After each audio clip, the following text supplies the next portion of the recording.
Callous CEO Evicts, struggling families for new development. At the project's unveiling, he's speechless when he sees who leads the protest. Hello. Welcome. Leave a like, subscribe, activate notifications, and enjoy this story.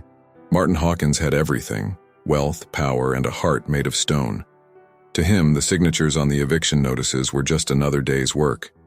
He barely blinked as struggling families, mothers with children, and elderly couples were thrown into the streets. But what Martin never expected was to come face to face with the consequences of his actions in a way that would tear him apart. At the grand unveiling of his latest luxury development, a crowd gathers in protest. It's chaotic, emotional, but one face stands out from the rest, and it strikes Martin like a lightning bolt. The woman leading the charge with fire in her eyes is someone from his distant past, someone who knows exactly who he is beneath the cold facade. And in this moment, Martin's entire world begins to unravel in ways he never could have imagined. What happens next will change everything. For Martin, for the families he destroyed, and for one woman whose sacrifice is about to make him question everything he's built his life on. The New York City skyline glittered like a constellation of dreams, each twinkling light a testament to ambition and success. From the 50th floor of a sleek skyscraper, Martin Hawkins gazed out at the empire he had helped build. His corner office was a testament to power, all gleaming mahogany and polished chrome. Designer suits hung like trophies in a walk-in closet larger than most Manhattan apartments.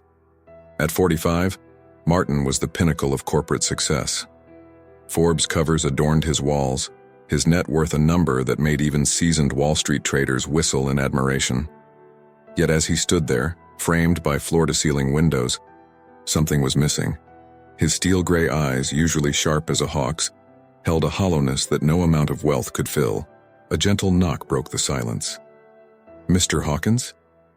His assistant, Sarah, entered carrying a stack of documents. "The final eviction notices are ready for your signature." Martin turned, his face an impenetrable mask.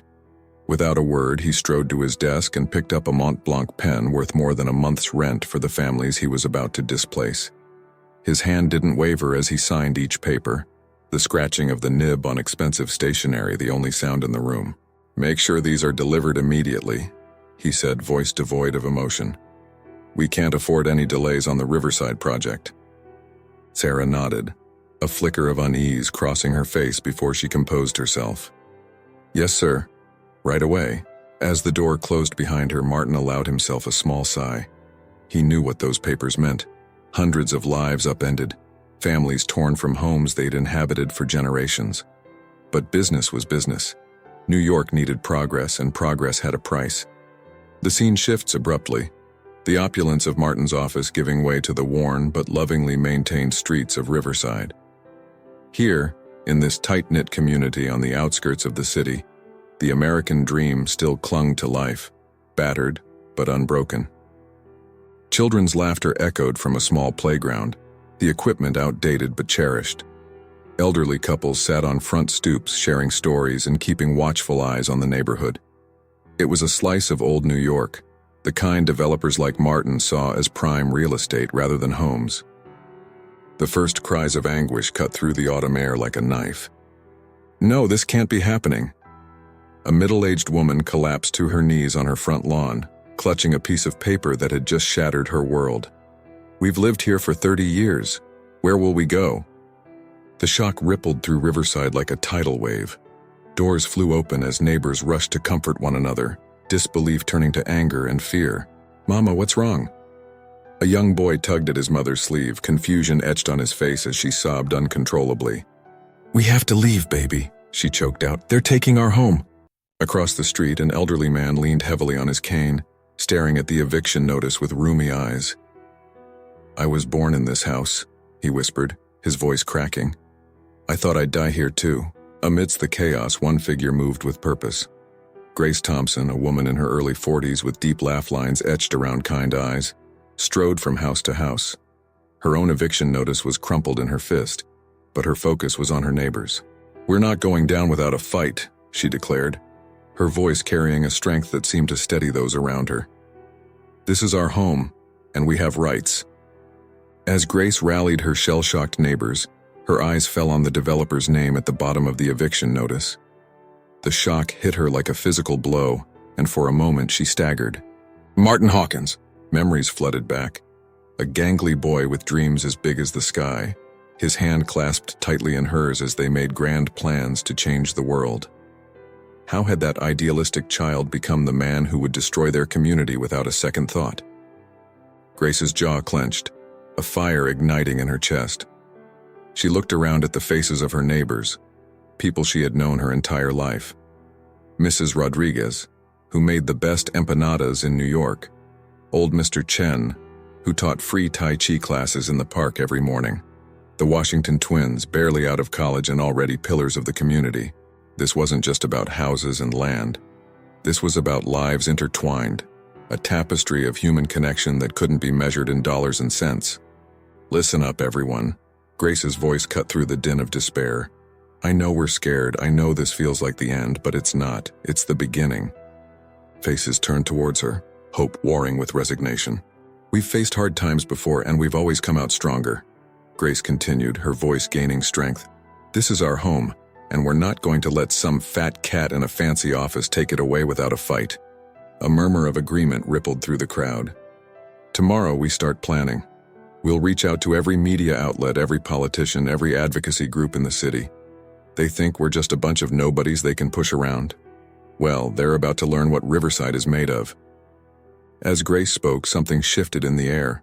Backs straightened, chins lifted. The spark of defiance she had kindled began to spread, warming cold hearts and drying tears. Are you with me? Grace called out, her hand raised high. Yeah. The response was a thunderclap of determination.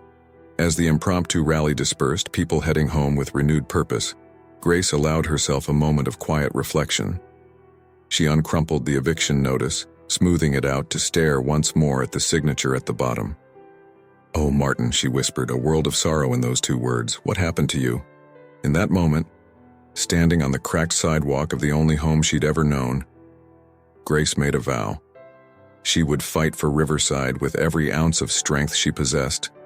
And maybe, just maybe, she could remind Martin Hawkins of the boy he used to be.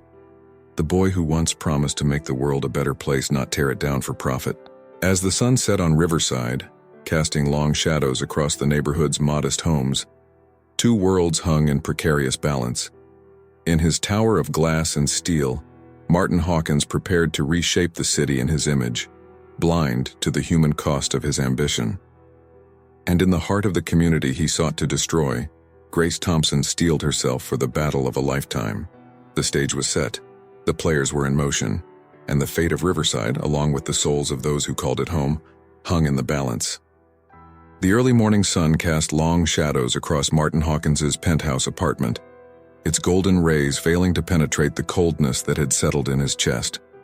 He stood before a wall of windows, a tumbler of expensive scotch clutched in his hand despite the early hour. The skyline of New York spread out before him like a conquered kingdom, yet the triumph he should have felt was conspicuously absent. Instead, unbidden memories flooded his mind, triggered by a name he hadn't allowed himself to think about in years. Grace Thompson. Suddenly, he was no longer a powerful CEO, but a skinny 12-year-old boy with knobby knees and big dreams, running through the streets of Riverside with his best friend. Come on, Marty. Grace's laughter echoed in his mind, clear as a bell despite the decades that had passed. Last one to the corner store buys the ice cream. The memory was so vivid he could almost taste the sweetness of those summer days, the sticky drip of cheap popsicles, the feeling of invincibility that came with youth and friendship. Martin shook his head violently, trying to dispel the images. He drained his glass in one burning gulp, welcoming the pain as it chased away the ghosts of his past. Sir? His personal assistant's voice crackled through the intercom. The board is waiting for you in the conference room. I'll be right there, Martin replied, his voice steady despite the turmoil within. As he donned his armor, a perfectly tailored suit that cost more than most people made in a month, Martin steeled himself for the day ahead. He had an empire to run, a legacy to build. There was no room for sentiment or regret. Yet as he strode into the conference room, projecting an aura of unshakable confidence, A small voice in the back of his mind whispered a traitorous thought. What would Grace think of you now? Across the city, in a modest apartment that smelled of fresh coffee and hope, Grace Thompson was already hard at work. Her kitchen table had become a war room, covered in maps, legal documents, and hastily scribbled notes. "Mom, you need to eat something," her daughter Lily urged, placing a plate of toast beside her. Grace looked up, blinking as if surprised to find herself in the present. "Thanks, sweetie, I just need to finish this letter to the housing authority." Lily's brow furrowed with concern.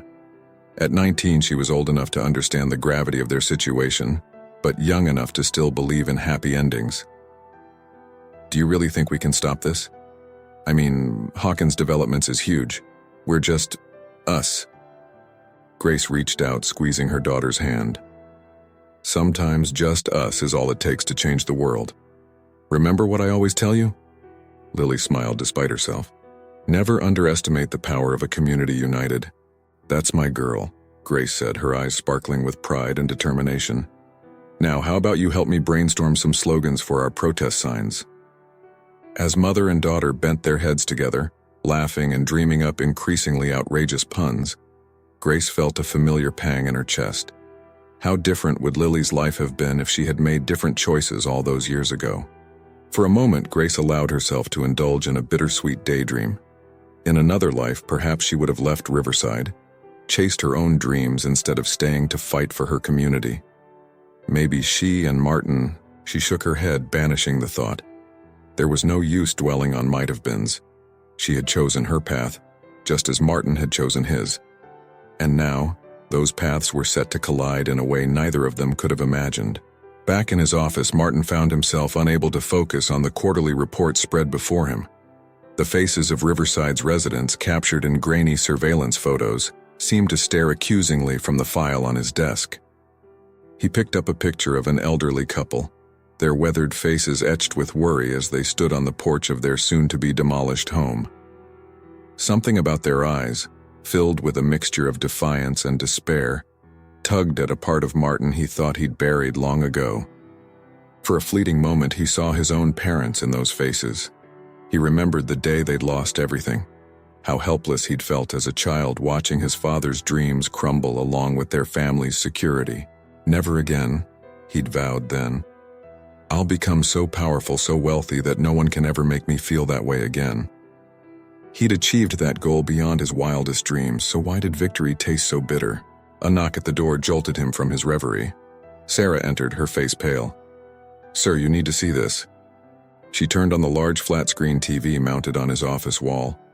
The afternoon news was playing, and Martin felt his stomach drop as he recognized the determined face filling the screen. Grace Thompson stood before a crowd of protesters, her voice ringing out clear and strong.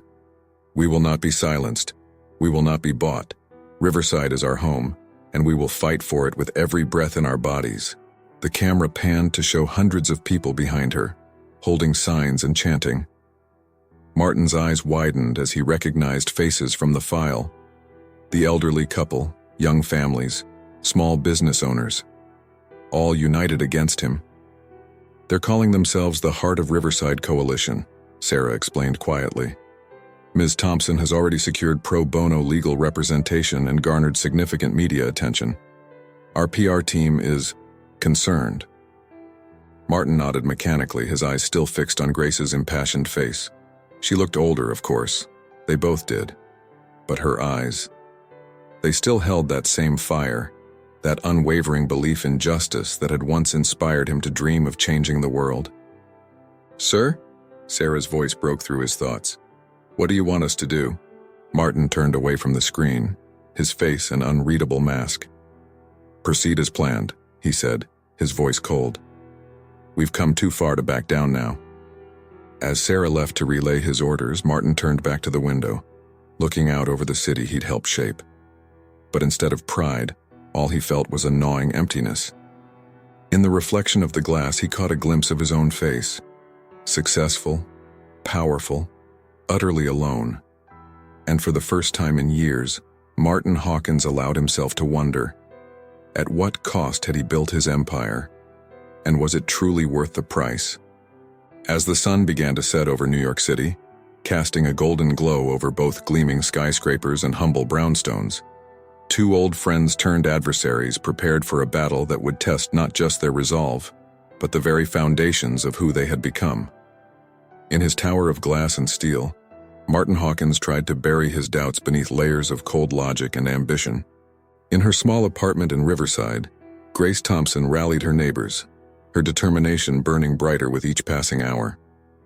Neither could have imagined the journey that lay ahead, a path that would force them to confront their shared past, question their most deeply held beliefs, and ultimately decide what truly mattered in a world that all too often prioritized profit over people.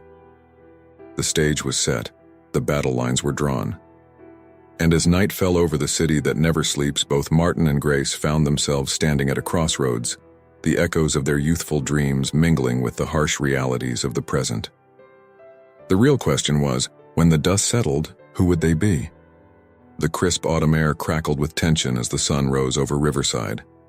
It was barely 6 a.m., but Grace Thompson's small apartment was already a hive of activity. Volunteers bustled about, fueled by determination and cheap coffee, preparing for the day ahead. "All right, people," Grace called out, her voice steady despite the fatigue etched on her face. "Let's go over the plan one more time." The group huddled around a makeshift map of the neighborhood spread across her kitchen table. Grace pointed to key locations, her finger tracing the route they'd take. "We start at Riverside Park at 10 a.m. sharp.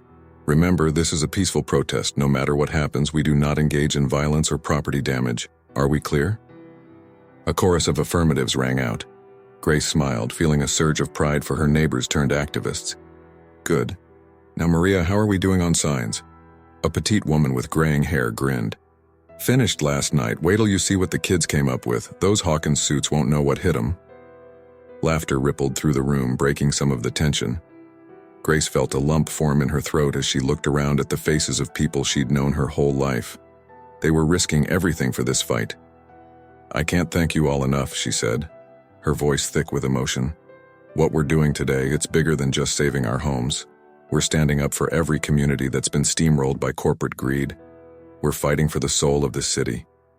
A respectful silence fell over the room. Then old Mr. Chen, his eyes twinkling behind thick glasses, raised his coffee mug. "To Riverside! To Riverside!" The cheer echoed through the apartment, a battle cry of hope against seemingly insurmountable odds. As the group dispersed to their assigned tasks, Grace's daughter Lily approached, concern etched on her young face. "Mom, are you sure about this? What if things get out of hand?" Grace cupped her daughter's cheek, smiling softly. "That's why we've trained, sweetheart. We're prepared for every scenario. And remember, the whole world will be watching. Hawkins can't afford bad press." Lily nodded, not entirely convinced, but trusting her mother's judgment. "Just be careful, okay?" "Always," Grace promised, pulling her daughter into a tight hug. Across town in the gleaming headquarters of Hawkins Developments, Martin sat in his office, surrounded by a team of PR specialists and security consultants.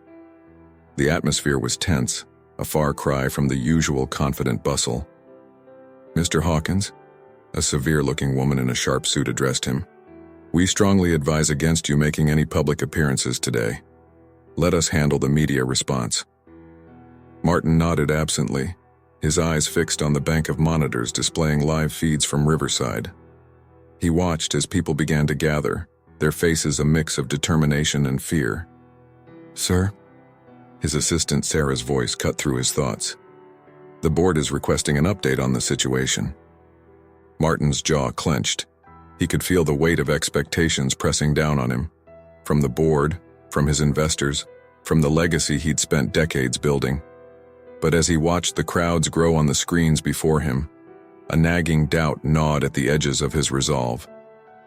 "Tell them," he said, his voice carefully controlled, "that everything is proceeding according to plan." Sarah nodded and left, but not before casting a worried glance at her boss. She'd worked for Martin for years and had never seen him this unsettled. As the morning wore on, tension built on both sides. In Riverside, the protest swelled, hundreds of voices rising in unified chants that echoed through the streets. News vans lined the sidewalks, cameras capturing every moment of the unfolding drama. Grace stood at the front of the crowd, a megaphone in hand, her voice ringing out clear and strong. "We will not be silenced, we will not be erased. Riverside is our home, and we're here to stay." The crowd roared in response, their energy electric. Signs bobbed above the sea of people. Homes not high-rises, people over profit. And perhaps most pointedly, Hawkins, remember where you came from. That last one hit Martin like a physical blow as he watched from his office. He found his eyes drawn to Grace's face on the largest screen, seeing echoes of the girl he once knew and the fierce woman who now rallied against him. A memory surfaced, unbidden. A scorching summer day, decades ago. He and Grace, no more than 15, sitting on the rickety fire escape of her family's apartment. One day, he'd declared, flush with teenage bravado, "I'm gonna build something amazing. Something that'll make life better for everyone in Riverside." Grace had laughed, punching his arm playfully. "Sure, hotshot, just don't forget about us little people when you're a big shot, okay?" "Never," he'd promised. "We're in this together, remember? You and me against the world." The sharp ring of his phone jerked Martin back to the present. It was the mayor's office, demanding to know how he planned to handle the situation. As Martin fumbled for a response, his eyes never left the screens. He watched as Grace led the crowd in another impassioned chant, her face alight with purpose. For the first time in years, Martin Hawkins felt the foundations of his carefully constructed world begin to shift. Back in Riverside, the protest reached a fever pitch as the afternoon wore on. Grace's voice was growing hoarse, but her spirit remained unbroken. She'd just finished another rousing speech when a murmur rippled through the crowd. "Look," someone shouted, "it's Hawkins!" Grace's head snapped up, her heart pounding. And there he was, Martin Hawkins himself, emerging from a sleek black car at the edge of the protest. Their eyes met across the sea of people, decades of history crackling in the space between them. For a moment, the world seemed to hold its breath. Then Martin raised his hand, signaling for silence. The crowd's angry shouts died down, curiosity overtaking outrage. Grace found herself moving forward, drawn by a force she couldn't name. As she reached the front of the crowd, Martin spoke, his voice carrying despite the lack of amplification. I'd like to speak with Ms. Thompson," he said, his usual confidence wavering. "Privately, if possible." A hush fell over the assembled protesters. All eyes turned to Grace, waiting to see how she would respond. She stood there, torn between the fury that had driven her for weeks and a flicker of something else. Hope, curiosity, the weight of their shared past. Finally, Grace nodded, her voice steady as she addressed the crowd. "I'll hear what he has to say, but don't worry. I won't forget who I'm fighting for." As Grace made her way through the parting crowd, the air thick with tension and possibility, neither she nor Martin could have predicted the earth-shattering revelations that awaited them. The conversation they were about to have would not only change the fate of Riverside, but would force them both to confront the choices that had led them to this moment. The future of a community hung in the balance, and with it, the very souls of two people who had once dreamed of changing the world together. The tension was palpable as Grace followed Martin into a nearby coffee shop, hastily cleared of patrons by his security team. The familiar smell of coffee and pastries felt surreal against the gravity of the moment. Outside, the crowd waited with bated breath, cameras trained on the shop's foggy windows. As they sat across from each other, the weight of unspoken words and shared history hung heavy between them. Martin's usual mask of corporate indifference slipped, revealing a flicker of the boy Grace once knew. "It's been a long time, Gracie," he said softly, using a nickname that hadn't crossed his lips in decades. Grace's eyes flashed. "Don't. You lost the right to call me that when you decided to destroy our home." Martin flinched but pressed on. "I need you to understand this project, it's not just about profit, it's about progress, about moving the city forward." "At what cost, Martin?" Grace interrupted, her voice low but intense. "You're tearing apart lives, destroying a community that stood for generations. Is that really progress?" Before Martin could respond, his phone buzzed insistently. With a muttered apology, he glanced at the screen, his face paling. I have to take this," he said, stepping away to answer. Grace watched him, noting the tension in his shoulders, the way his free hand clenched and unclenched as he spoke in hushed tones. Whatever news he was receiving, it wasn't good. When Martin returned to the table, his carefully constructed facade had crumbled, "The investors," he said, his voice hollow. "They're pulling out. The protest, the media coverage, it spooked them. Hawkins Development's stock is in free fall." Grace felt a surge of triumph, quickly followed by an unexpected pang of sympathy at the lost look in Martin's eyes. "So it's over?" she asked cautiously. "You'll leave Riverside alone?" Martin laughed bitterly. "It's not that simple. If this project fails, it's not just Riverside at stake. Thousands of jobs, other developments across the city. It'll all come crashing down. I'll lose everything." The weight of his words hung in the air.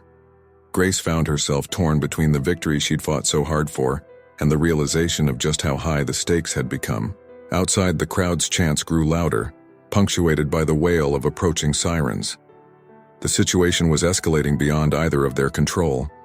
"We need to address them," Grace said firmly, standing up. "Together, before this gets out of hand." Martin hesitated, then nodded, following her out of the shop. As they emerged, a hush fell over the crowd. Grace stepped forward, her voice ringing out clear and strong. "People of Riverside, hear me. We've made our voices heard and Hawkins Developments is listening. But this fight isn't just about us anymore.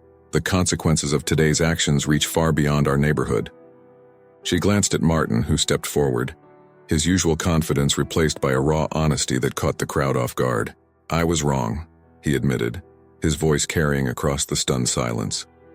"I forgot what really matters in the pursuit of what I thought was progress.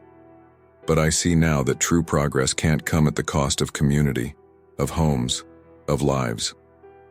A murmur rippled through the crowd, a mix of disbelief and cautious hope. "We're not asking you to trust us blindly," Grace continued, "but we're asking for a chance to find a solution that works for everyone. A way forward that preserves Riverside while still allowing for growth and opportunity."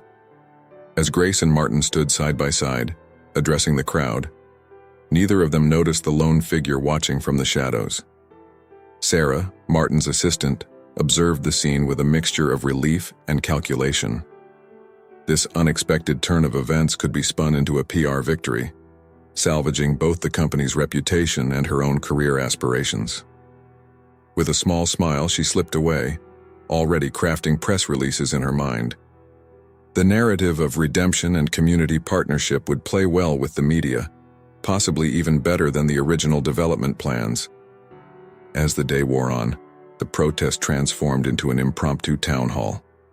Residents voiced their concerns, shared their stories, and for the first time, felt truly heard by the man who had seemed so distant and uncaring. Martin, stripped of his corporate armor, found himself reconnecting with the community he'd left behind. He listened to stories of struggle and resilience, saw the faces behind the numbers he'd so callously dismissed. Grace watched this transformation with a mix of hope and wariness. She'd fought too hard for too long to let her guard down completely. But as she saw genuine empathy dawning in Martin's eyes, a small part of her dared to believe that maybe, just maybe, there was a way forward that could heal old wounds and forge a new path. As the sun began to set, casting long shadows across Riverside's streets, Grace and Martin found themselves alone again, exhausted but changed by the day's events. "What happens now?" Grace asked, her voice tinged with both hope and apprehension. Martin ran a hand through his disheveled hair, looking more human than he had in years. "I don't know," he admitted. "But I do know that I can't go back to who I was yesterday. We have a chance here, Grace. A chance to do something truly meaningful." Grace nodded, a small smile playing at her lips. "It won't be easy. There's a lot of trust to rebuild." "I know," Martin said softly. "But if you're willing to work with me, I think we can find a way to save Riverside and create something that benefits everyone." As they stood there, the last light of day fading around them, the air was charged with possibility. The battle for Riverside's soul was far from over, but for the first time in years, hope blossomed in the most unexpected of places. Little did they know, the greatest challenges and the most profound revelations still lay ahead.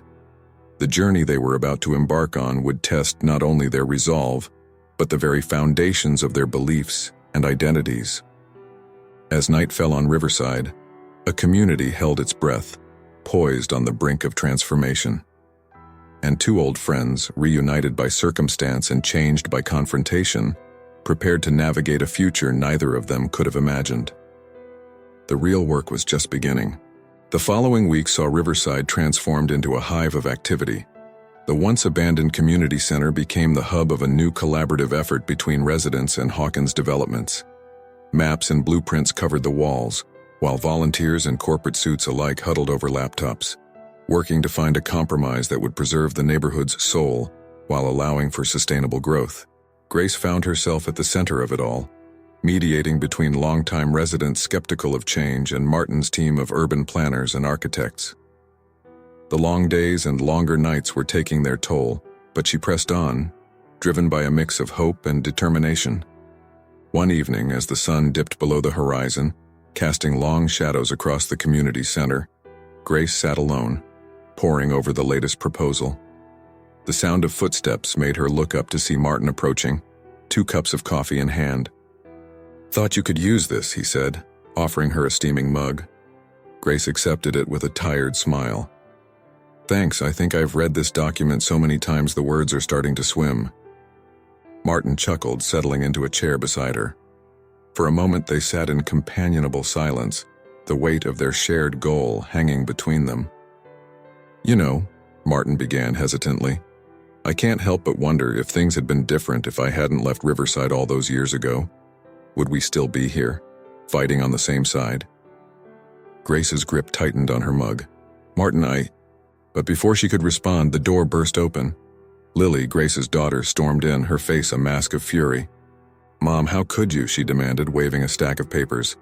"I just found these in your desk. You've been keeping secrets from everyone." Grace paled, recognizing the documents immediately. "Lily, I can explain." "Explain what?" Lily's voice cracked with emotion. "That you've known for months that you're sick, that you've been refusing treatment to focus on this fight?" The room fell silent, the revelation hanging heavy in the air. Martin turned to Grace, shock etched across his features. "Is this true?" he asked quietly. Grace closed her eyes, shoulders sagging under the weight of her secret. "Yes," she whispered. "I was diagnosed with stage 3 cancer just before the eviction notices came, but I couldn't just give up on Riverside. This community, it's been my whole life." Lily's anger crumbled, replaced by fear and hurt. "But Mom, what about us? What about me? Don't we matter too?" Grace reached for her daughter, but Lily backed away, tears streaming down her face. "I can't do this right now," she choked out before fleeing the room. As the door slammed shut, Grace buried her face in her hands, her body shaking with silent sobs. Martin sat frozen, the full impact of Grace's sacrifice hitting him like a physical blow. "Why didn't you tell me?" he asked, his voice barely above a whisper. Grace looked up, her eyes red-rimmed but defiant. "Would it have made a difference? You were so set on your plans, so sure you were right. I couldn't let my personal problems derail the fight for Riverside." Martin felt a surge of shame and admiration. "Grace, I don't know what to say. All this time you've been putting everything on the line, and I've been doing what you thought was right." Grace finished for him, her voice softening. "We've both made choices, Martin. Some we're proud of, some we regret. But we're here now, trying to make things right. That has to count for something." A heavy silence fell between them, broken only by the distant sounds of the city outside. Finally, Martin spoke, his voice thick with emotion. "We're going to fix this," he said firmly. "All of it, the neighborhood, your health, whatever it takes. I promise you, Grace, I won't let you face this alone." Grace met his gaze, seeing a glimmer of the boy she once knew in the man before her. "It won't be easy," she warned. "Nothing worth doing ever is," Martin replied, a hint of his old determination creeping back into his voice. As they sat there, surrounded by the blueprints of Riverside's future, a new understanding blossomed between them. The road ahead would be fraught with challenges, medical, financial, and emotional, but for the first time in years, neither of them felt truly alone. Outside the community center, Lily leaned against a wall, her anger giving way to fear and confusion.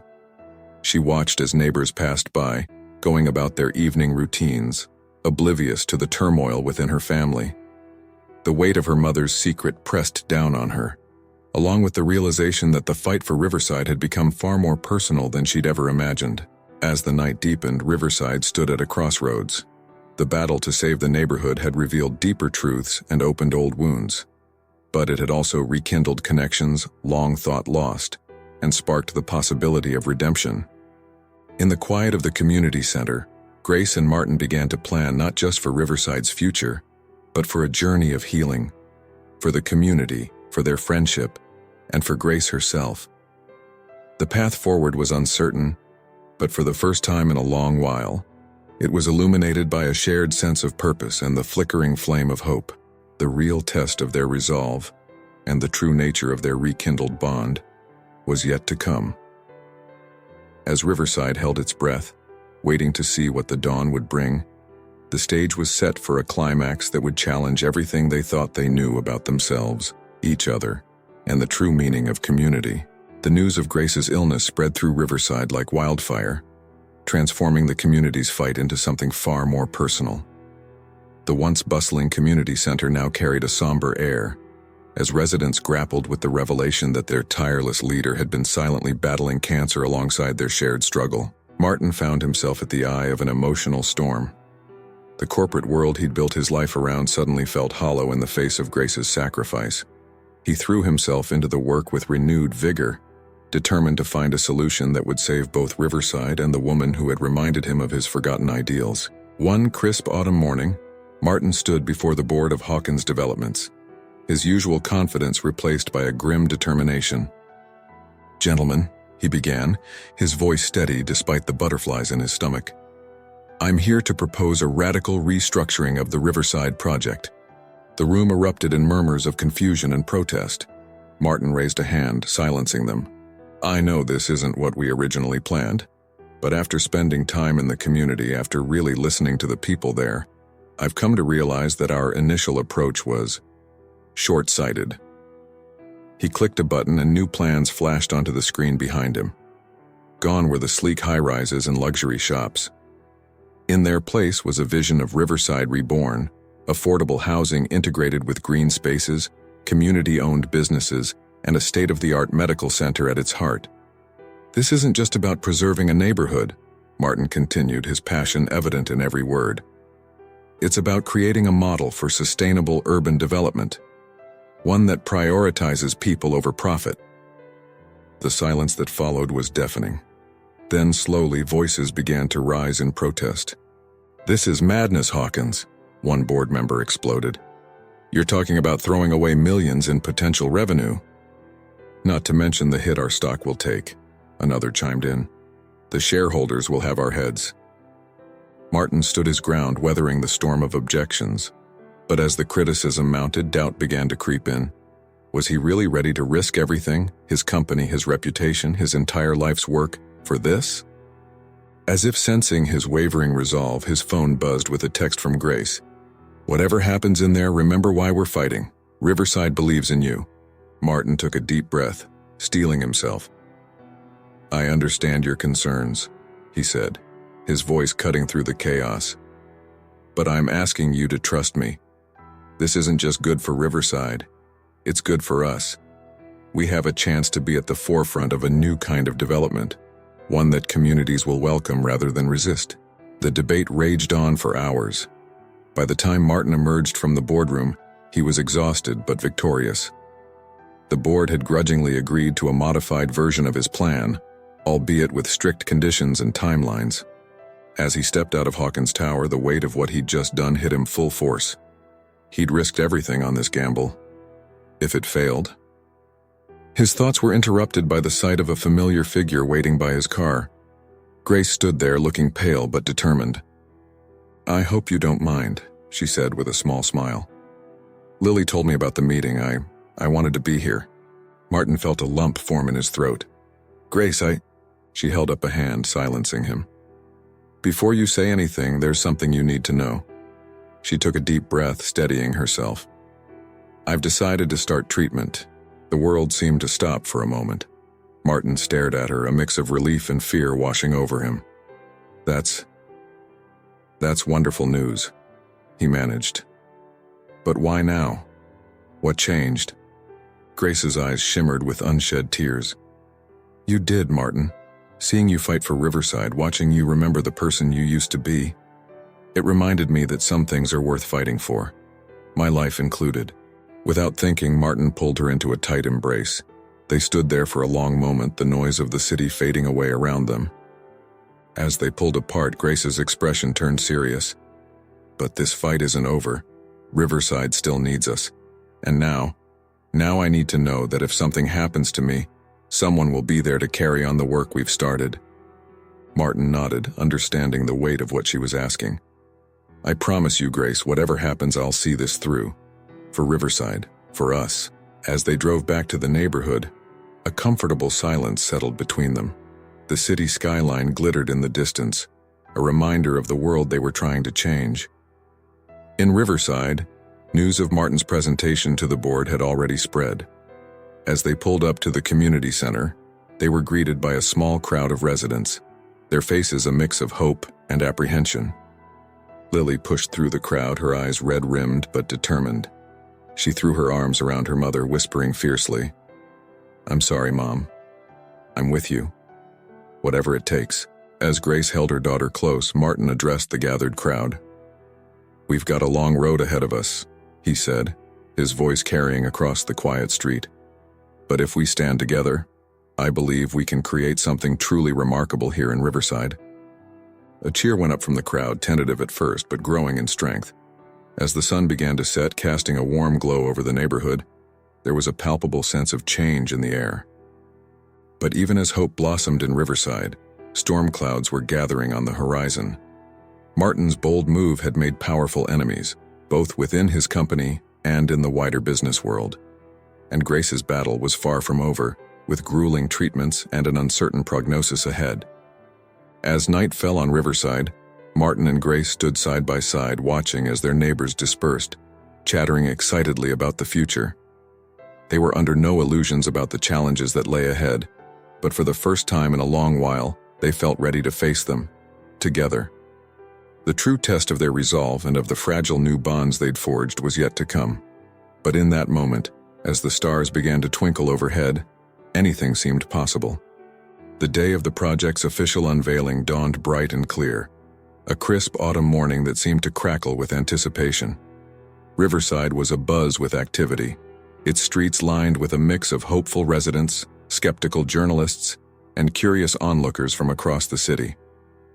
At the heart of it all stood a makeshift stage in what was once an abandoned lot, now transformed into a vibrant community garden. Banners proclaiming Riverside Reborn fluttered in the breeze, while volunteers handed out informational packets detailing the ambitious plans for the neighborhood's revitalization. Behind the scenes, in a small tent serving as a temporary green room, Martin paced nervously, adjusting his tie for the 100th time. This was it. The moment of truth. Everything he'd worked for, everything he'd risked, came down to the next few hours. You look like you're about to face a firing squad, came a familiar voice. Martin turned to see Grace entering the tent, a wry smile on her face despite the obvious fatigue in her eyes. How are you feeling? He asked, concern evident in his voice. Her latest round of treatment had been particularly grueling. Grace waved off his worry. I'm here, aren't I? Besides, I wouldn't miss this for the world. She stepped closer, straightening his tie with a practiced hand. You've got this, Martin. Just speak from the heart. Their eyes met, and for a moment the years seemed to fall away. They were just two kids from Riverside again, dreaming of changing the world. The moment was broken by Sarah, Martin's assistant, poking her head into the tent. 2 minutes, Mr. Hawkins, she said, her voice tense with anticipation. As Martin made his way to the stage, the crowd's murmur grew to a dull roar. He could see familiar faces, Riverside residents he'd come to know over the past months, standing shoulder to shoulder with his corporate team. And there, in the front row, stood Lily, her arm protectively around her mother's waist. Taking a deep breath, Martin stepped up to the microphone. The crowd fell silent, all eyes on him. Good morning, he began, his voice steady despite the butterflies in his stomach. Today marks not just a new chapter for Riverside, but a new approach to urban development in our city. As Martin launched into his speech, detailing the innovative plans for affordable housing, green spaces, and community-owned businesses. He could feel the energy in the crowd shift. Skepticism gave way to cautious optimism, then to genuine excitement as renderings of the revitalized Riverside flashed on the screens behind him. But this isn't just about buildings and parks, Martin continued, his voice growing passionate. It's about people. It's about preserving the heart and soul of a community that has stood strong for generations. He paused, his eyes finding Grace in the crowd. It's about remembering where we came from and working together to build a future that honors that legacy. The applause that followed was thunderous.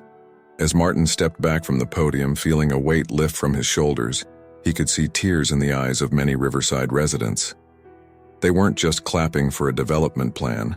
They were celebrating a victory for their community. A chance at a future they'd feared was lost. But just as the mood reached its peak, a commotion at the back of the crowd caught Martin's attention. A group of men in expensive suits was pushing their way forward, led by a face Martin knew all too well, Richard Blackstone, his biggest rival in the development world. "This is a joke, right, Hawkins?" Blackstone's voice cut through the celebratory atmosphere like a knife. "You're throwing away millions on this feel-good nonsense?" The crowd parted, all eyes now on the confrontation unfolding before them. Martin felt his heart race, but before he could respond, another voice rang out. "It's not nonsense, Mr. Blackstone, it's the future." Grace stood tall, her voice carrying across the suddenly silent gathering. Despite her frail appearance, there was steel in her eyes as she faced down Blackstone. "Riverside isn't just a piece of real estate to be carved up and sold to the highest bidder," she continued. "It's a living, breathing community. And thanks to Martin, it's a community that now has a chance to thrive." Blackstone sneered. "And who are you to lecture me about business, lady?" "She's the heart of Riverside," Martin said, stepping forward to stand beside Grace. "And she's right. This isn't just good for the community, it's good business. We're creating a model for sustainable urban development that could transform cities across the country." The tension in the air was palpable as Martin and Blackstone faced off. But then something unexpected happened. From the crowd, voices began to rise, not in anger, but in support. "He's right. Riverside strong. This is our home." The chants grew louder, drowning out Blackstone's protests.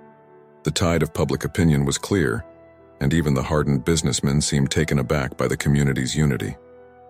As Blackstone and his entourage retreated, visibly shaken, Martin turned to Grace.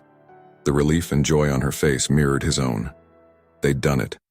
Against all odds, they'd given Riverside a fighting chance. But their moment of triumph was short-lived. As the crowd's cheers reached a crescendo, Martin saw Grace's face suddenly pale. She swayed on her feet, her eyes rolling back. "Grace!" he cried, catching her as she collapsed. The world seemed to slow down as chaos erupted around them. Martin cradled Grace's unconscious form, his voice hoarse as he called for help. Lily pushed through the crowd, her face a mask of terror. As sirens wailed in the distance and paramedics rushed to the scene, Martin held Grace's hand tightly, willing her to hold on. The future they'd fought so hard for hung in the balance, and the hardest battle was yet to come. The crowd watched in stunned silence as Grace was loaded into an ambulance, the celebratory atmosphere of moments ago replaced by a heavy, anxious quiet. Martin climbed in beside her, his eyes never leaving her face. As the ambulance doors closed and the vehicle sped away, the residents of Riverside clung to each other. Their joy turned to fear. The fight for their community had been won, but at what cost? The day that was meant to mark a new beginning for Riverside now stood poised on a knife's edge, with the fate of the woman who had come to embody their struggle hanging in the balance. The harsh fluorescent lights of the hospital waiting room cast long shadows across the faces of those gathered. Martin sat with his head in his hands, his once pristine suit now rumpled and stained. Beside him, Lily paced restlessly, her young face etched with worry beyond her years. Hours ticked by, each minute feeling like an eternity. The initial crowd of Riverside residents had dwindled, but a core group remained, holding a vigil for the woman who had become the heart of their community. Finally, a tired-looking doctor emerged. "Family of Grace Thompson?" Martin and Lily jumped to their feet, hearts pounding. "Miss Thompson is stable. the doctor began, his voice gentle but grave. "But I'm afraid the cancer has progressed further than we'd hoped. The stress of recent events has taken a significant toll on her body." Lily let out a choked sob, collapsing into Martin's arms. He held her tightly, his own eyes brimming with unshed tears. What are her chances?" Martin managed to ask, his voice barely above a whisper. The doctor's hesitation spoke volumes. "We'll do everything we can," he said carefully. "But I think it's important to prepare yourselves for the possibility that Ms. Thompson may not have much time left." The words hit like a physical blow.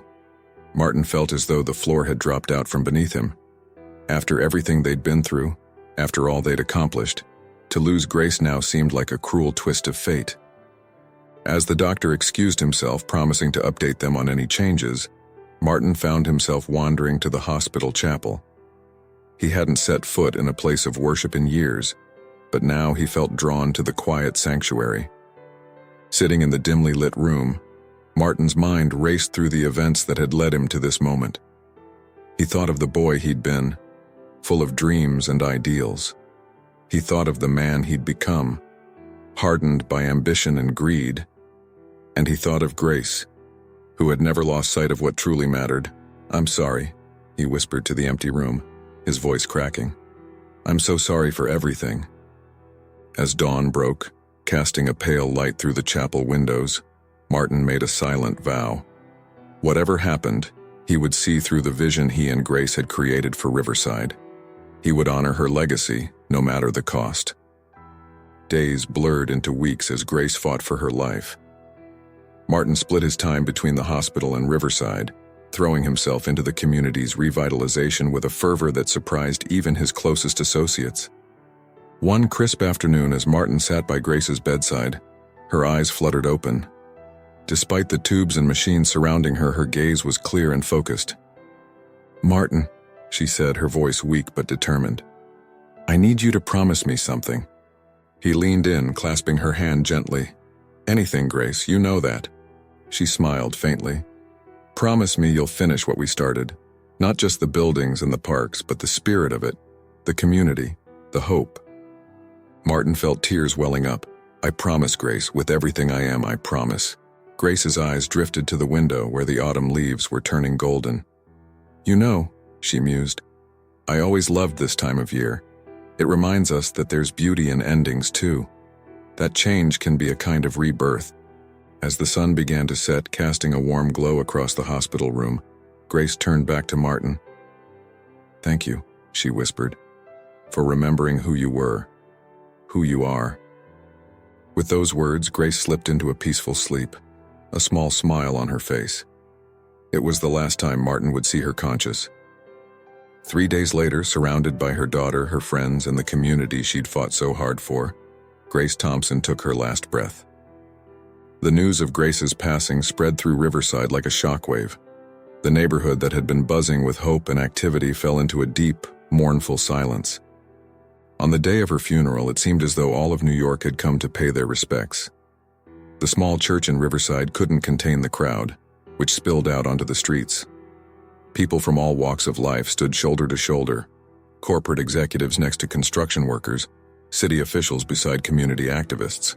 Martin stood at the pulpit, his voice steady despite the grief that threatened to overwhelm him.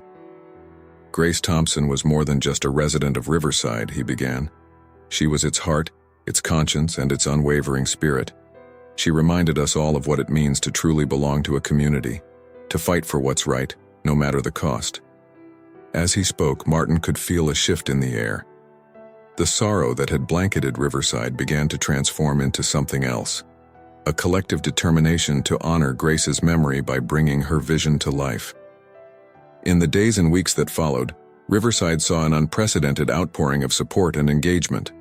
Volunteers flooded in, eager to contribute to the neighborhood's rebirth.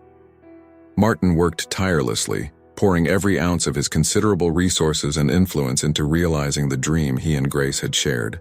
1 year to the day after Grace's passing, Martin stood once again before a crowd in Riverside.